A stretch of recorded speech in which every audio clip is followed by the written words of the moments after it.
Akhir-akhir ini tengah beredar video viral di media sosial TikTok yang memperlihatkan kisah seorang wanita yang hamil setelah penantiannya selama 7 tahun lamanya. Video tersebut diunggah oleh pemilik akun TikTok @firlyprisia pada Minggu 11 Agustus 2021.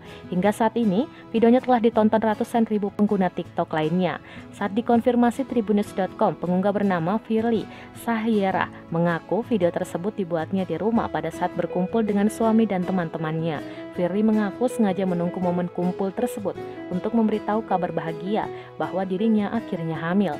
Pasalnya, Firly ingin melihat reaksi suami dan teman-temannya setelah mengetahui kehamilannya. Firly mengaku video tersebut sengaja dibuatnya untuk kenang-kenangan, karena akhirnya Firly dinyatakan hamil setelah menanti kehadiran buah hati di keluarga kecilnya selama 7 tahun. Tak hanya itu, Firly juga menyatakan bahwa pada saat itu ia baru pertama kali melihat tespek miliknya menunjukkan 2 garis yang artinya hamil. Lebih lanjut, Firly mengatakan tespek yang ia kumpulkan ini bisa menjadi bahan cerita pada anak-anaknya nanti, bahwa ia dan suaminya telah menanti kehadiran buah hati dalam waktu yang cukup lama. Firly menceritakan selama 7 tahun ia sudah mengumpulkan tespek sebanyak 30 buah. Memang tidak setiap bulan Firly mengecek kehamilannya di tespek, karena Firly selalu menstruasi tepat waktu dan sesuai dengan tanggal di kalender menstruasinya.